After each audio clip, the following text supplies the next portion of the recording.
In Isaiah 52 and 53, starting at verse 13 and 52, it was our pains Jesus carried. Just watch my servant blossom, exalted, tall, head and shoulders above the crowd. But he didn't begin that way. At first, everyone was appalled. He didn't even look human, a ruined face disfigured past recognition.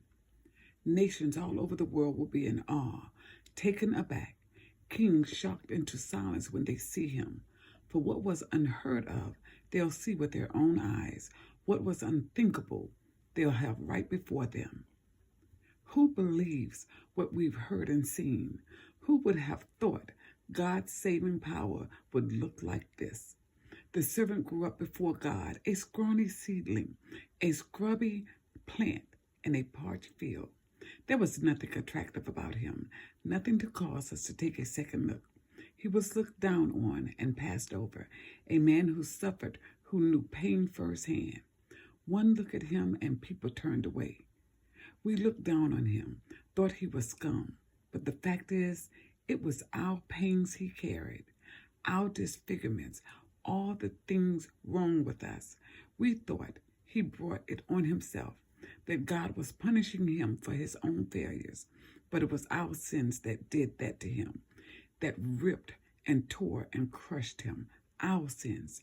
He took the punishment, and that made us whole. Through his bruises we get healed. By Jesus' stripes we are healed. We're all like sheep who've wandered off and gotten lost. We've all done our own thing, gone our own way, and God has piled all our sins, everything we've done wrong, on Jesus. Jesus was beaten, he was tortured, but he didn't say a word.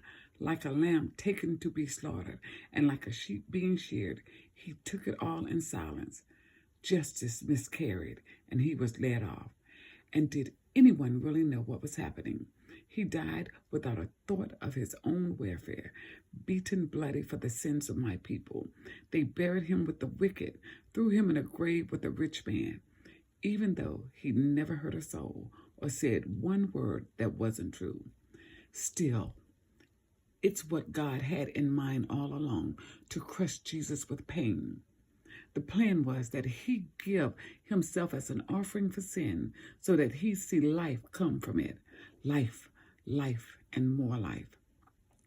And God's plan will deeply prosper through him. Out of that terrible travail of soul, he'll see that it's worth it and be glad he did it. Through what he experienced, my righteous one, my servant, will make many righteous ones, as he himself carries the burden of their sins. Therefore, I'll reward him extravagantly, the best of everything, the highest honors, because he looked death in the face and didn't flinch, because he embraced the company of the lowest. He took on his own shoulders the sin of many. He took up the cause of all the black sheep. And by Jesus' stripes, we are healed.